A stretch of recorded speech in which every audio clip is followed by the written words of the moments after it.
नवनिधियां, लेकिन वो भी भगवान की आराधना में तत्पर होकर ही विश्राम प्राप्त किए हैं। कोई धन से विश्राम प्राप्त करे ऐसा असंभव। दूसरा, शरीर बल, मैं बहुत बलवान हो जाऊं। ये शरीर एक सीमित पंचभूतों से बना हुआ है। असीम बल परमात्मा में है। जब तक हम परमात्मा बल का आश्रय नहीं लेते तो सीमित बल, मायाकृत बल ये विकारों में ले जाएगा, निर्विकारता की तरफ नहीं। अभिमान, काम, क्रोध आदि की वृत्तियों में ये हमारे बल का नाश कर देगा। तो शरीर बल भी टिकाऊ नहीं। जिनका बड़ा नाम रहा, जो शरीर में बहुत बलवान रहे, यौवन अवस्था की उतार में उनको खड़े होना मुश्किल पड़ गया। उनकी दिनचर्या लघुशंका, शौच आदि करने में बहुत ही परेशानियां देखी गई। बहुत बड़े नामी पहलवान थे। जवानी थोड़ी उतरी तो हर जोड़ उनका ऐसा दर्द, उठने लायक नहीं रहे। शरीर बल भी एक सीमित समय के लिए है, इसके बाद नष्ट हो जाएगा, और वो भी एक सीमित बल है। शरीर बल के द्वारा काम को कोई परास्त कर दे, आज तक ऐसा नहीं हुआ। शरीर बल के द्वारा कोई क्रोध को, मोह को, मद को, मत्सर को नहीं, तो फिर बल किस काम का। धन बल भी और शरीर बल भी, यदि भगवद आश्रय नहीं है तो यह आपको विश्राम नहीं दे सकता, शांति नहीं प्रदान कर सकता। विश्वास मानिए। पद बल, कोई विशिष्ट पद, तो इससे कुछ समय के लिए आप गर्व कर सकते हैं, मैं अमुक पदाधिकारी हूं। कुछ समय बाद वो पद छूट जाएगा। जिस शरीर से तुम्हें पद मिला था वो भी छूट जाएगा। फिर आपके कर्मों की जो बही खाता है वो जो खुलेगा, तो आपकी जो दुर्दशा होगी वो समझ नहीं पाएंगे। जैसे महाराज नहुष पुण्य प्रताप से देवराज इंद्र बनते हैं और पापाचरण की वृत्ति उनके अंदर जागृत हुई तो अजगर योनि को प्राप्त हुई है। सांप योनि, अजगर। इसका मतलब कोई पद भी स्थायी नहीं है जो हमें विश्राम दे सके। परिवार, जब तक आपका कोई स्वार्थ, जब तक आपसे कोई लाभ, तभी तक आप उनको अपना मानते हैं, वो आपको मानते हैं। जिस दिन आपका स्वार्थ खत्म हो गया, देख लेना आप क्या आप सम्मान करते हैं अपने माता पिता का या अपने उन प्रिय संबंधियों का, या आप उनके किसी काम लायक न रह जाएं तो आपको कितना प्यार करते हैं आपको समझ में आ जाएगा। ये भी झूठा निकला। तपस्या, बहुत बड़ा तप एकत्रित किया हिरण्यकश्यप ने, रावण ने, कुंभकर्ण ने, लेकिन भगवान से इनका द्वेष रहा। पर ये तो भगवत पार्षद हैं, भगवान की इनको निश्चित प्राप्ति होनी है। शुंद उपशुंद नाम के बहुत बड़े बलवान तपस्वी हुए। तिलोत्तमा अप्सरा के आकर्षण में परस्पर दोनों मारे गए। किस काम की तपस्या। तप का फल होता है भगवान को प्रसन्न करके संसार को सुख पहुंचाना अपने तप के द्वारा, लेकिन भगवान से विरोध करके दूसरों को दुख पहुंचाना, ये तप भी बल नहीं हुआ। और आज तपस्या कौन कर सकता है? कोई बिरला है, बिरला ही कोई वास्तविक जिसे तप कहते हैं वो कर सकता है। तप इंद्रिय और मन को अपने सच्चिदानंद लक्ष्य में रोक करके उनको किसी भी तरह विषयों का संयोग ना होने देना, इसे तपस्या कहते हैं। ये बाह्य तपस्या है। जल में खड़े होना, एक पैर के बल खड़े रहना, बहुत प्रकार की ऐसी बाह्य तपस्याएं हैं, इनका भी सुकृत होता है। पर तप शब्द की पूर्णता होती है अंदर आए हुए समस्त विकारों को सह जाना, कुछ न बोलना, इंद्रियों का भोगों से संयोग न होने देना, उसे तपस्या कहते हैं। यदि वो भगवान से विमुख है तो वो तप भी व्यर्थ चला जाता है। यज्ञ भोक्ता भगवान श्री हरि के लिए है, अगर उनसे विमुख हो गया तो किस काम की यज्ञ। बहुत से ऐसे उदाहरण हैं, जैसे मथुरा के ब्राह्मण ही, जैसे दक्ष प्रजापति, ये सब महान की बात उदाहरण में दे रहे हैं। सब जगह विचार करके देखे तो एक बल ही केवल बचता है, सुनेरी मैंने निर्बल के बल राम। प्रभु, जिसको प्रभु का बल है वही विश्राम को प्राप्त हो सकता है। ये बिल्कुल सिद्ध बात समझ लीजिए। ये हमारे मन की दौड़ है कि यदि हमें धन मिल जाए, पद मिल जाए, अमुक अमुक अमुक, तो मैं सुखी हो जाऊं। लेकिन जितना आप सोच रहे हैं उतना किसी के पास है, वो सुखी क्यों नहीं हो गया? पद भी है, सम्मान भी है, रुपया भी है, परिवार भी है, सब है, लेकिन यहां देखा है पूरे जीवन में जब मिले हैं कानपुर महानगर, वहां एक से एक फैक्ट्रियां, एक से एक धनी मानी, कहीं किसी के हृदय में संतोष नहीं देखा, विश्राम नहीं देखा, शांति नहीं देखी, निष्कामता नहीं देखी। तो है क्या? कूड़ा करकट ही तो जमा है। इसलिए सबसे प्रार्थना है, ये जो मन की बार बार मांगे हैं, जब तक भगवान का आश्रय भजन नहीं होगा, ये नहीं रुकने वाली, नहीं रुकने वाली। कल एक प्रश्न कर रहे थे, ओवर थिंकिंग कैसे हमारी रुके। रुपया से रुक जाएगी?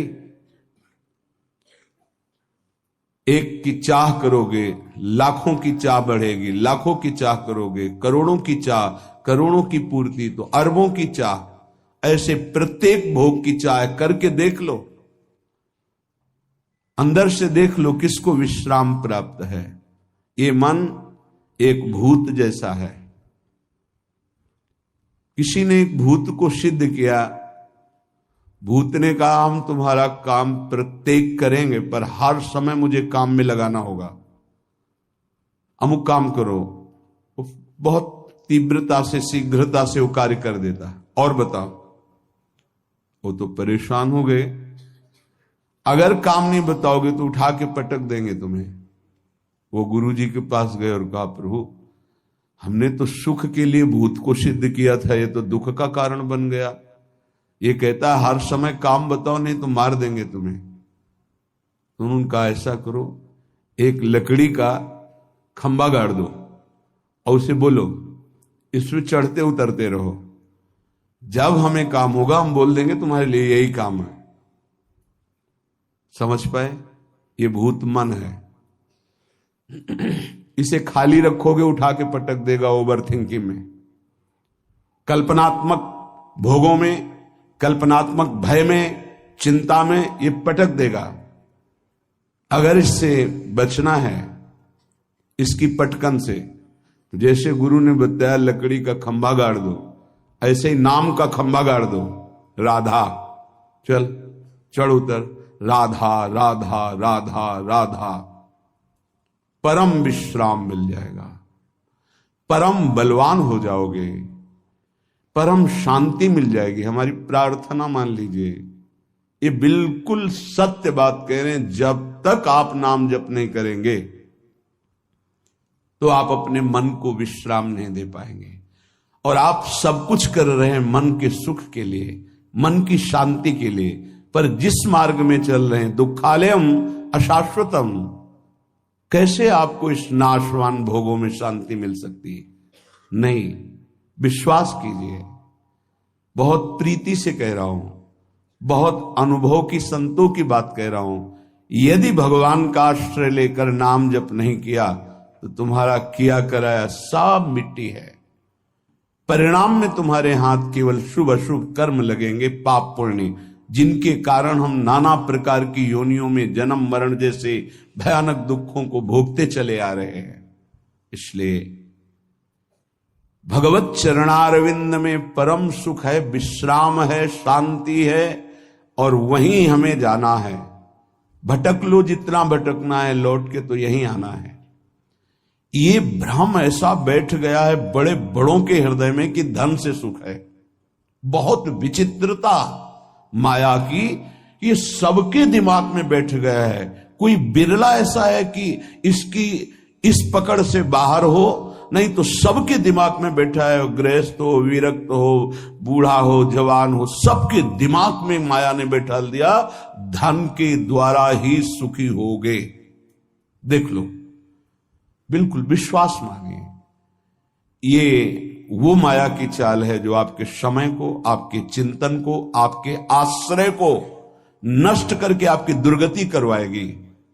अभी आपको पता नहीं चल रहा, जैसे अंधा आदमी गहरे कुएं की तरफ गिरने जा रहा है, उसको दिखाई नहीं दे रहा, देखने वाला दौड़ करके उसे बचाना चाहता है, वो नहीं मानता, ऐसे दिखाई देता, गया गया गया। धन का इतना बड़ा प्रभाव, कोई बिरला ही ऐसा है जिसके दिमाग में ये न चल रहा हो कि मुझे धन चाहिए। बिल्कुल आप आनंद पूर्वक विचार कर लीजिए, वृंदावन की भूमि में बैठे हैं। अगर किसी के हृदय में आता है कि मुझे नहीं चाहिए, वो भगवद आश्रित होगा। दूसरी कोई ऐसी वृत्ति नहीं जिसके द्वारा धन से आकर्षित न कर लिया जाए। प्रवचन करना, प्रभु का श्रृंगार करना, धार्मिक कार्य करना, ये सब बाहरी बात होगी। ये बाहर की वृत्ति, बाहर से हम बोल सकते हैं हम बड़े त्यागी हैं, हम बैरागी हैं, बोल सकते हैं, बोलने में बहुत सरलता है, सहजता है। लेकिन स्थिति में सत्य को साक्षी करके, भगवान को साक्षी करके देखो, हृदय में हर चेष्टा का फल धन की मांग है। ये हम नहीं कह रहे, हमारे शास्त्र कह रहे हैं। दूसरी माया की विशिष्ट आकर्षण शक्ति काम भोग, 3 में फांस दिया गया है। पूरी सृष्टि के कंचन, जिसे धन कहते हैं, वित्त ऐषणा, धन कंचन वित्त ऐषणा, और पुत्र ऐषणा काम भोग। स्त्री शरीर का आकर्षण या विपरीत शरीर का आकर्षण काम भाव से। अंदर से विचार करके देख लो, पूरी सृष्टि की बात, जो अंदर से निष्काम है वो केवल भगवान का आश्रय लिए होगा, वो भी केवल भगवान का आश्रय, वही बचेगा। अन्यथा बातें हम वैरागी की करेंगे, संयम की, जितेंद्रियता की, और हमारे आचरण भ्रष्ट होंगे। लिख लो, दिमाग में लिख लो, ये प्रबल माया का आकर्षण काम, चाहे पशु पक्षी, चाहे किशोर अवस्था, यौवन अवस्था, वृद्ध अवस्था, कैसी भी अवस्था हो, ये बख्शता नहीं है। सबके दिमाग में एक बात चलती, कैसे संयोग सुख प्राप्त करें। अंदर से देख लो। तीसरा है कीर्ति, हमारा नाम हो जाए, हमारा सम्मान बढ़े, सबसे बड़े हम हो जाए। ये आखिरी मंजिल है। जो काम विजयी है और जो वित्त ऐषणा का त्यागी है, उसके भी हृदय में ये माया आखिरी फंदा फेंक देती है। जिन्होंने संपूर्ण सृष्टि को रचा, सबका भरण पोषण कर रहे हैं, उन विश्वात्मा भगवान का तो नाम जपने के लिए राजी नहीं है कोई। बिरला ही कोई जप रहा है। तुम्हारा नाम होगा, तुम्हारा नाम जपेंगे, तुम्हारी जीवनी पढ़ेंगे। ये माया है, 4 दिनों के बाद ऐसी धूल पड़ती है, कोई नहीं जानता किसी को। ये जो माया का आकर्षण है, ये 3 में रख दिया गया है। धन, काम भोग और मान सम्मान प्रतिष्ठा कीर्ति, लोक ऐषणा। ये लोक ऐषणा आखिरी में गिरा ही देती, वही बचता है। जे राखे रघुवीर ते उबरे त्यू कालम, जे राखे रघुवीर। भगवान जिसे बचा ले तो लोक ऐषणा से बच जाए, नहीं वित्त ऐषणा, पुत्र ऐषणा से बचा हुआ भी इस लोक ऐषणा में गिर जाता है। तीनों पर जो विजय प्राप्त कर लेता है वो भगवत साक्षात्कार करता है, वो परम शांति को प्राप्त होता है। हृदय से महारानी जी का आश्रय मिलने का अवसर मिला है कि हर समय हम इस अभिमान में रहे कि हमारी श्यामाजू वही सब भरण पोषण करने वाली, वही हमें प्रेम प्रदान करने वाली, वही हमारा परम मंगल करने वाली। कहीं ये आश्रय में कुछ ना प्रवेश कर जाए, अन्य आश्रय कहीं ना हो जाए, ये उपासक देखता रहे। जो अन्य आश्रयी हैं उनको इस बात पर चिंतन करना चाहिए, विचार करना चाहिए, ये अन्य आश्रय आपकी दुर्गति के सिवा और कुछ नहीं कर सकता। अगर दुर्गति को रोक सकता है तो भगवत आश्रय रोक सकता है। यदि तुमसे इतने महान पाप हो चुके हैं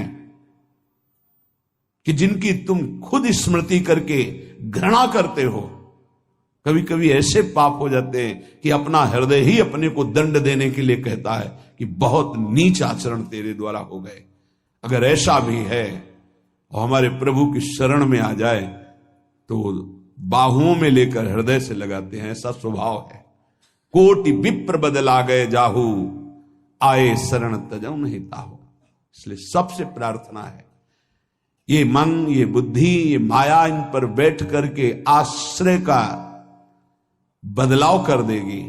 यदि गुरु कृपा से, सत्संग की कृपा से, प्रियालाल की कृपा से आपका आश्रय बन रहा है प्रभु प्रियाजू, तो ये बहुत जन्मों की साधना सुकृत सब फलीभूत हो रहे हैं। इससे मत फिसल जाना।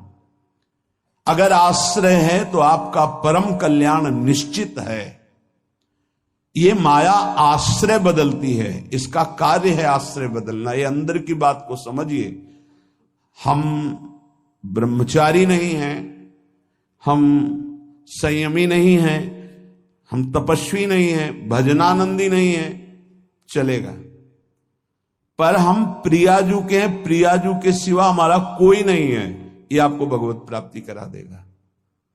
यद्यपि भक्त अनन्य जो विषय इंद्रियन बस होए, कर्मठ कोटि जितेंद्रियन तेहि सम लहै न हो।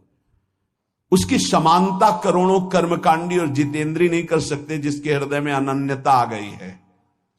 इसलिए प्रार्थना है, समस्त साधनाओं का जो फल है वो आश्रय है। भागवत में बहुत बड़ी महिमा इस आश्रय की वर्णन की गई। आखिरी है 10वां आश्रय। नवधा भक्ति में 9वीं भक्ति पूर्णता है आत्मसमर्पण। यदि आप अपना मंगल चाहते हैं तो आप खुद देख लीजिए कितने बड़े साधना में आपका प्रवेश है, ईमानदारी से देख लीजिए।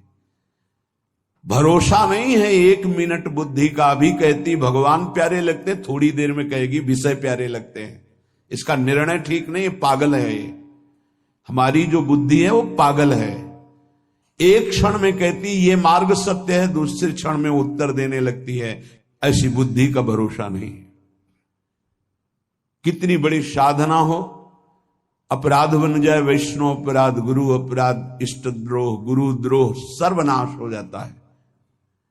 एक आश्रय है तो वो बचाता है, भगवद आश्रय। आश्रय को आप यदि समझ लें तो निश्चिंत हो जाएंगे, निर्भय हो जाएंगे, निःशोक हो जाएंगे। आप प्रभु के अंश हैं। ये प्रकृति प्रभु के द्वारा रची हुई है। ये भगवान का एक जादूमय खेल है। आप उनके अंश होकर इस खेल में फंस रहे हैं। वही गुरु रूप से, शास्त्र रूप से आपको इस खेल से निकलने का उपाय बता रहे हैं। पर आप ऐसे कपटी स्वभाव के हैं, छली स्वभाव के हैं। वो सर्वज्ञ प्रभु और गुरुदेव से भी छल करता है। हंसी की बात यह है कि जो तुम्हारा परम हित, परम मंगल, परम कल्याण प्रतिपल सोच रहे हैं, तुम उनसे छल और कपट कर रहे हो, केवल माया प्रेरित होकर के। क्या नहीं पता, क्या नहीं पता।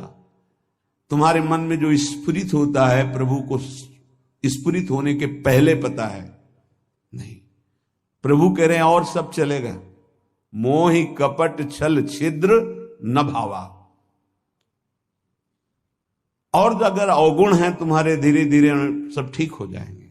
जन अवगुण प्रभु मानन काऊ, दीन बंधु अति मृदुल स्वभाव। लेकिन यदि आपके अंदर छल कपट है तो प्रभु कह रहे मोहि न भावा। नहीं, हम पापात्मा हैं, गलतियां हुई हैं, जैसे हैं नाथ आपके हैं, आपके सामने हैं। इससे आश्रय तत्व पुष्ट होता है। इसी आश्रय से घोर पातिकी को भगवत प्राप्ति हो जाती है। एक बार आश्रय ले लिया तो हमारे प्रभु छोड़ने वाले नहीं, आप छोड़ सकते हो, आपका स्वभाव है, प्रभु नहीं छोड़ेंगे। आश्रय का इतना विशेष महत्व है। जैसे कई बार सत्संग में सुनाया कि जगन्नाथ जी के श्रीअंग पार्षद कुसंग वशात वैश्यागामी हो गए। जब ये पता चला तो उनको बुलाया और कहा कि आप श्रीअंग सेवा भी करते हैं और वैश्या के संयोग में जाते हैं, तो दो में से एक को स्वीकार करें, या तो जगन्नाथ जी की श्रीअंग की सेवा या वैश्या के संग। कामाशक्त चित्त हो गया था, इसलिए जगन्नाथ जी की सेवा छोड़ दी। पर खास बात, आश्रय नहीं छोड़ा, जगन्नाथ जी की प्रसादी पादुका अपने साथ ले गए।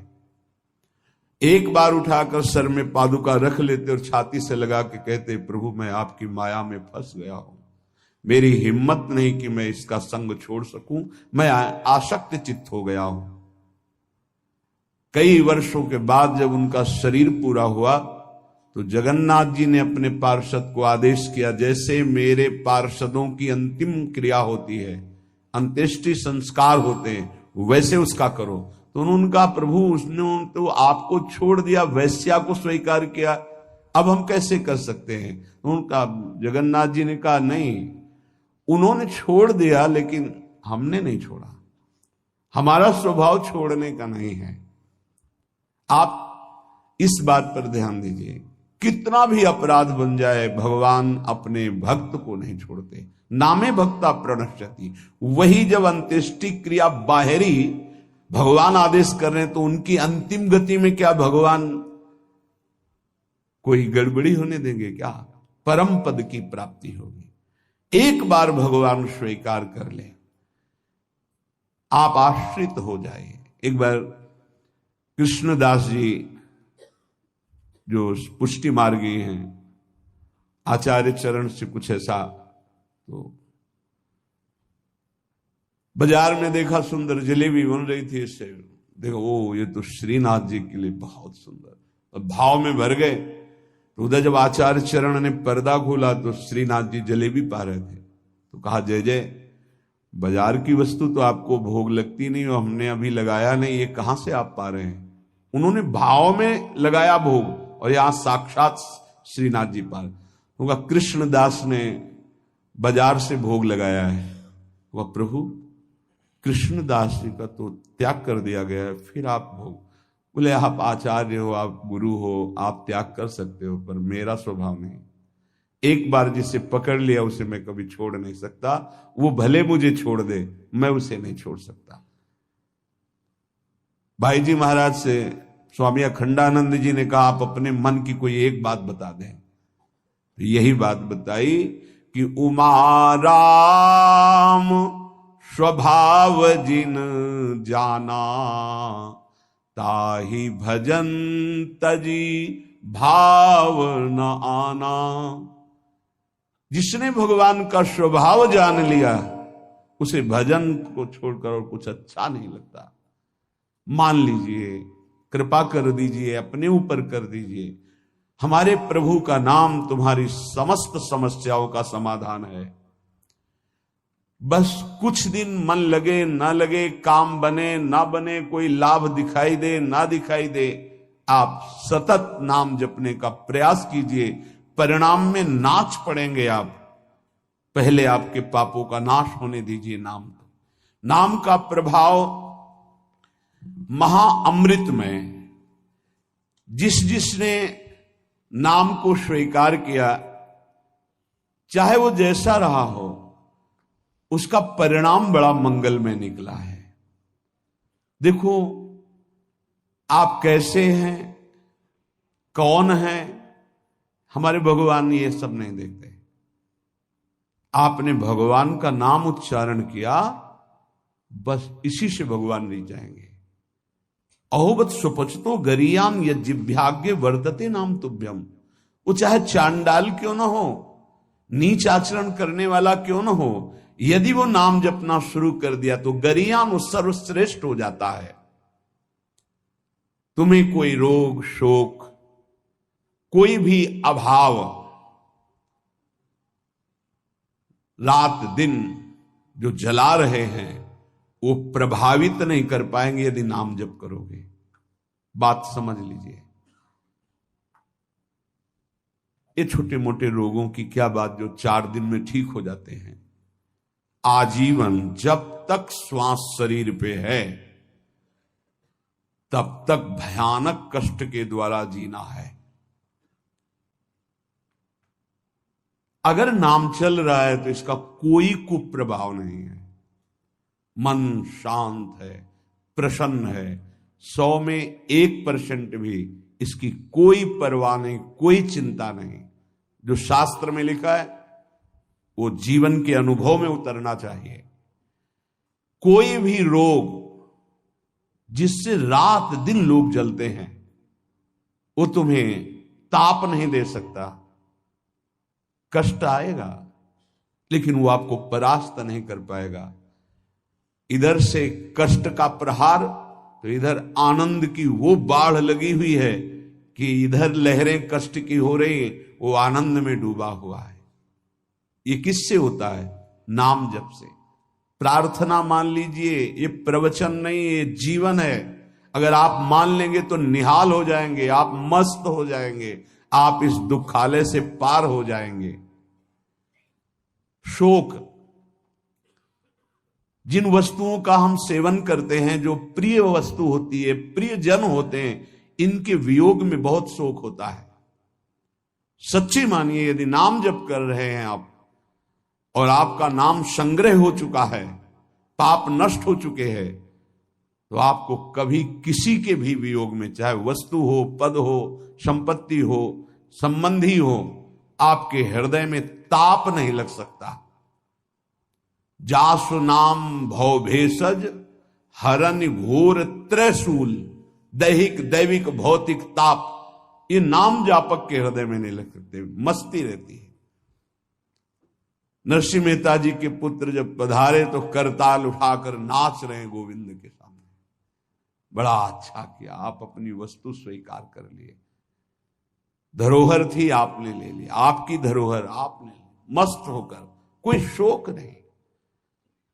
चाहे जितनी हानि हो जाए, उसको विश्वास है कि जिसने बिना किसी की सहायता के एक पलक झपकने में अनंत ब्रह्मांडों का सृजन कर दिया, वो भगवान जब चाहेंगे, अगर लौकिक सुख देना चाहेंगे तो बौछार हो जाएगी। इसलिए उसे शोक नहीं होता। अभाव, ये चाहिए, वो चाहिए, वो चाहिए, हमें प्रार्थना भी नहीं करनी भगवान से, ये चाहिए। सच्ची मानिए, जैसे छोटे बच्चे का ध्यान माता स्वयं रखती है, क्योंकि वो मांग अपनी प्रस्तुत नहीं कर सकता। समय से कब उसे भोजन पवाना है, कब कौन सा वस्त्र धारण करवाना है, कब क्या उसकी सेवा करनी, ये स्वयं मां चिंतन करती है। ऐसे अनंत माताओं का वात्सल्य लिए हुए हमारे प्रभु अपने जनों का चिंतन करते हैं। योगक्षेमम वहाम्यहम शब्द पर ध्यान दीजिए। अपना कार्य है अनन्यश्चिंतयन्तो माम, भगवान का कार्य है योगक्षेमम वहाम्यहम। हम नाम जप करते हुए अपने कर्तव्य का पालन कर रहे, और श्री भगवान अपने कर्तव्य का, योगक्षेमम वहाम्यहम। जो अप्राप्त है उसे प्राप्त करा दूंगा, जो प्राप्त है उसकी रक्षा करूंगा, इसे कहते हैं योगक्षेमम। तू क्यों रो रहा है? अब मत रो, अब भगवान नाम जप कर, नाम रट। फिर देख, जन्म जन्म से ये घिघियाते रोते चले यार, ये दे दो, ये दे दो, ये दे दो, फिर मरे, फिर वहीं से शुरू, ये दे दो, ये दे दो। कब तक ये भिखमंगापना हमारे मन में बैठा रहेगा? अरे मंगवे भलो न बाप सो, जो प्रभु राखे टेक। अविनाशी का बच्चा घिघियाता घूम रहा है विषयों में, समझ में नहीं है ना, समझ में प्रभु की समझ नहीं है, इसीलिए ये दुर्दशा होती चली जा रही। एक जन्म से असंख्यों जन्म हो गए ये मांगते मांगते। ये मंगतापना कब मिटेगा, ये अभाव कब मिटेगा? जब भाव का पता चल जाएगा। आप बहुत बड़े के हैं, आप स्वयं परमानंदमय हैं। आपको किसी वस्तु, स्थान, व्यक्ति से आनंद की खोज नहीं करनी। बस बाहर भटक रहे हो, इसलिए तुम्हारा जो भाव है वो अंतर्हित हो चुका है। अंतर में आओ तो न शोचति न कांक्षति समः सर्वेषु भूतेषु मद भक्तिम लभते पराम। न कोई शोक न कोई चिंता, एक परमानंद की अनुभूति। ना मानो तो भोग लो, जलो, ये माया दुर्दशा कर देगी। ना मानो, जलते रहो। अगर संतों के हृदय में कोई पीड़ा होती तो इसी बात की होती, अमूल्य मानव जीवन प्राप्त करके भगवान से विमुख होकर तुम कैसी दुर्दशा को प्राप्त हो रहे हो। उठो। गलतियां होना स्वाभाविक है, माया फिसलन वाली है, गलती हो सकती है, लेकिन हम सत्य मार्ग को छोड़ दें, ऐसा नहीं हो सकता। क्यों रो रहे हो? मेरा नाम रट, देख दुख नाम की वस्तु नहीं रह जाएगी। तेरे सारे संशय नष्ट हो जाएंगे। भक्ति हो न हो, श्रद्धा हो न हो, विश्वास हो न हो, तू केवल नाम रटना शुरू कर दे। इससे बढ़कर और क्या बात कही जा सकती है? जितना भी दान, पुण्य, तपस्या, यज्ञ, तीर्थाटन है, अगर श्रद्धा नहीं है तो फल की प्राप्ति में संशय है। मंत्र जप रहे हैं, श्रद्धा विश्वास नहीं तो फल की प्राप्ति में संशय है। लेकिन नाम जप कर रहे हैं, बिल्कुल आपकी श्रद्धा नहीं है, तो भी भाव कुभाव अनखालसहु नाम जपत मंगल दिशि दशहु। तन्नास्ति कर्मजम लोके वाग्जम मानसमेव वा यन्न छपयते पापम कलौ गोविंद कीर्तनम।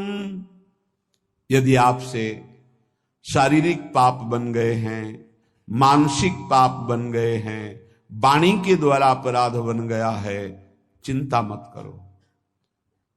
आप कोशिश करो कि पाप ना बने और गोविंद गोविंद, हरि हरि, कृष्ण कृष्ण, राधा राधा राधा, ऐसा नाम उच्चारण करो। नाम उच्चारण से सारे पाप नष्ट हो जाएंगे। तन्नास्ति कर्मजम लोके वाग्जम मानस में उच्च। मानसिक, वाणी के द्वारा, शरीर के द्वारा जो अपराध बन गए, भगवान नाम कीर्तन से, भगवान नाम जप से सब नष्ट हो जाते हैं। बस ये है कि नाम का सहारा लेकर पाप मत करना। अब तक जो हुए सो हुए, चूक हो जाएगी तो वो नाम भस्म कर देगा उस पाप को। जानबूझ करके, संकल्प करके, हर्षित होकर पाप करेंगे कि शाम के नाम जप कर लेंगे, दिन भर पाप करते हैं, तो फिर वो नामापराध लागू हो जाएगा और वो प्रभाव नाम का नहीं पड़ेगा और आपको उसका दंड मिलेगा। हेलो दोस्तों, वीडियो देखने में कैसा लगा? वीडियो कहाँ से देख रहे हो कमेंट में बताएं और चैनल को लाइक और सब्सक्राइब करें। ऐसा वीडियो देखने के लिए चैनल में बना ही रहे हैं।